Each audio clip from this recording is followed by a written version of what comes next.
Preacher, episode 7, He Gone. I gotta say, I really love the title for that because I think it's kind of funny. It's just like, yep, he gone. In hell, something happened, who knows. And I'm excited for the next one because the promo says that it is possible to bring someone back from hell. So I'm very curious what's going to happen with Eugene when they actually end up doing that. Because I feel like they'll try to do it in the next one, but it won't happen, and then we'll get to see it in the one after, or maybe it'll happen like at the very end, and we'll see how different he really is. But this was a good episode. We actually got the story of Eugene because I was planning on having like another theory on this episode, like maybe they had a suicide pact or something like that, and you know. Maybe it was that he was supposed to kill her and then kill himself, and that's how all that played out.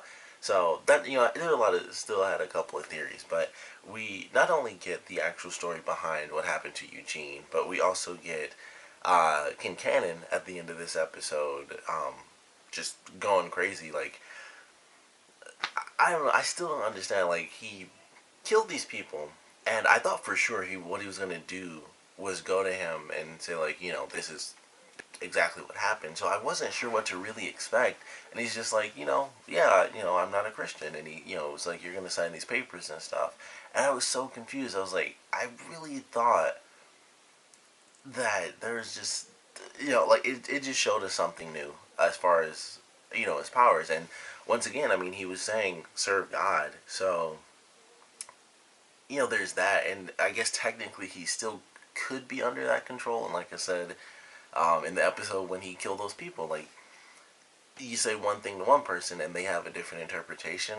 So I don't know. I mean, heck, Jesse himself feels like he's serving God, like having all these powers. It's like every time he has his argument with Cassidy, it's like, oh, this is God's plan. So maybe that's kind of where Kincannon kind of had his thing. And something I'd been noticing, even when he first showed up, is that Kincannon, played by Jackie Earle Haley, his name comes up as like special guest appearance. So I'm pretty sure this next episode is gonna be his last one because I'm like, he's been in every episode. I don't see how it's a special appearance. And then it's like, oh, he's trying to go to war, and I feel like Jesse might just say kill each other or something like that. And I know the one guy, I would assume he's supposed to live because he's actually in like the main title sequence.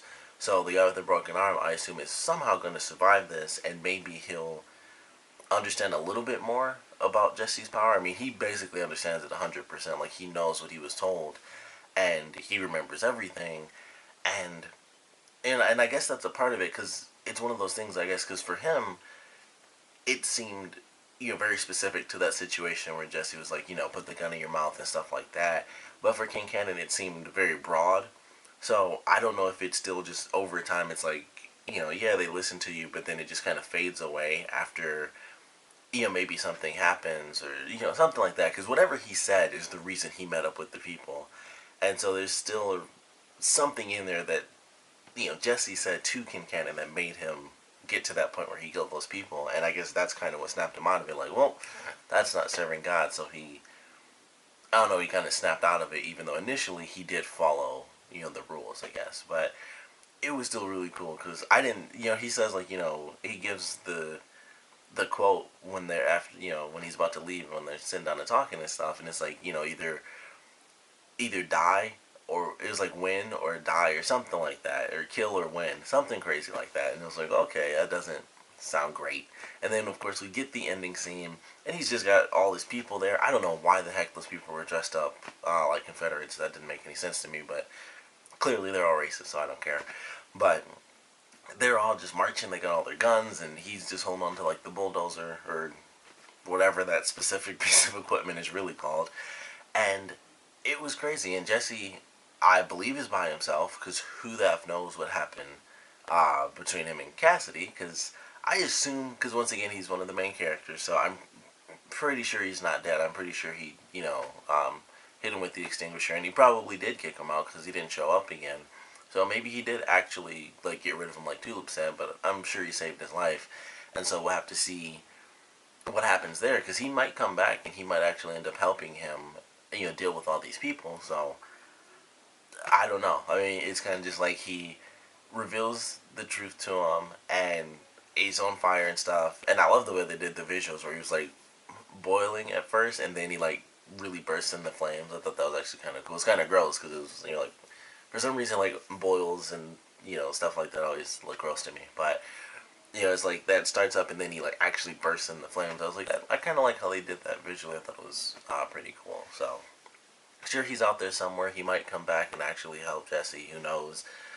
Tulip is taken off, and you know, I don't know. I'm not sure 100% what to really expect from Jesse. I would assume he is just gonna say like stop or kill each other, or maybe just flat out kill Kincannon.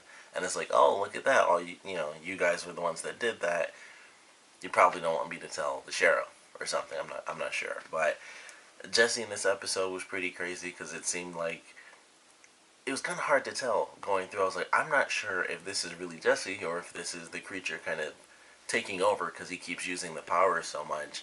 And it seemed like it was the creature for the most part until it kind of got to the very end when he started to really freak out and he's like hacking up the floorboards, which of course it makes sense. I'm like, did he really think he would just, you know, dig him out of there? But to his credit, he does say, you know, he actually says like come back. So I'm not 100% sure how that's supposed to play out with him being in there by himself in the middle of the night and, excuse me, Kincannon and basically his little army, you know, coming to take over all the land and really kill him off. So that should be something. I'm very curious about that. But I really enjoyed this episode. We also got some pretty cool flashbacks with um, young Tulip and young Jesse, with them being friends and stuff. And it starts off with them at the principal's office because they were in trouble and stuff. And then it goes through with Tulip really not having anyone to take care of her. Her mother was in jail. Her father, I guess, was just gone. And her uncle, you know, in the flashback as well as in the present, just a drunkard that passes out in the street. She had to like chase those kids down, which was a cool scene too with her running, and she's hopping over stuff. I'm like, I don't know what she's doing, but it's kind of a cool scene. She was just booking it with no shoes on, and you know she takes the kid down and gets the pants and stuff, and people are, you know, walking past looking at her like, and then I don't know why, and I mentioned this already, but the mascot for some reason still being in the mascot outfit I thought was hilarious, and he just looks and was like, and he's like this. I don't even know what animal it is. I don't even focus on it. I want to say it's a lion, but I'm not 100% sure because I don't even pay attention to what animal it is. I'm just like, why is he in that costume? But it's just this dude in this big mascot costume, and he's walking this tiny little dog too, and it just made it even funnier to me. But you know, we get to see their history together and how, you know, they at least initially got separated. I mean, I don't know if that is the last time. I mean, clearly that's not the last time they'd seen each other. At least I would assume it wasn't. But you know, who knows how much time really passed before they got back together and, you know, they went into kind of the life of crime thing because, of course, after she gets taken by Child Protective Services or Human Services, Jesse's super mad and he actually prays for his father to be killed, and so he kind of feels guilty about that. And we still don't know who it was. I thought we'd actually get an answer. I thought it would end up being Kincannon at the end of the episode and be like, that's who actually killed his father. Like, we'd see it, but, you know, of course, he still wouldn't know. But we got a little bit of a clue because there was a tattoo, like the guy who had the gun to his father's head did have a tattoo on his wrist, so I'm sure that'll come up somewhere, you know, down the line. He clearly hasn't run into these people again, but I feel like that'll come up because it's like, you know, that's a pretty distinct tattoo. But anything is distinct when you're watching one of your parents get killed in front of you. So anything on the people probably is seared into your brain. So I have to assume that that little clue is going to show up kind of later in the season. If not this season, then maybe, you know, later in the series. But it was a crazy moment, and you know he's talking and stuff, and he's like, you know, I pray for this to happen, and then they kill his dad as he's saying that. I'm like, wow, they cut him off at like the worst part. They didn't, you know, I don't know. I mean, clearly they killed the guy, so they aren't good people. So I don't know, but it was just a crazy thing. And it's like that, you know, which we got from the very first episode, like him being in this crazy situation with his father and watching his father die. We get to see that, you know, kind of play out, and we still don't really know. I mean, it's just some random people, you know, they burst into the house, they just beat his dad up and knock him out, and then, you know, they walk into the room and then it just cuts to both of them outside, and they let him go too. So I don't know if it was like they had masks on or what the deal was, because we really only see it from kind of the people's waist, because his dad is bent down and he's a young kid, so he's much shorter. So we still don't really see anything descriptive about these people except for their midsection and like the tattoo on the arm. So I'm not 100% sure exactly how that's gonna play out, and I would have to assume that with him having been a young kid, that he stayed in town at least for a little bit. So I'm not sure. It's just very interesting that he wouldn't know who these people were, because you would think they'd be like kind of like a big gang or something. Like even if it was a small gang, the city seems fairly enclosed in itself, at least based on how the show portrays it. So it just seems interesting that he would never know who these people were or anything like that. And heck, maybe he does. Maybe they're already dead. We really don't know. I mean, he may have already gotten that revenge and everything, and we just don't know yet. So there are a lot of possibilities to it. But I like what we saw in the flashbacks. I thought that was pretty cool. Surprising emotional moment when Human Services did come to take Tulip away because she didn't have any family. And, Jesse was really mad. He was, like, it was his best friend.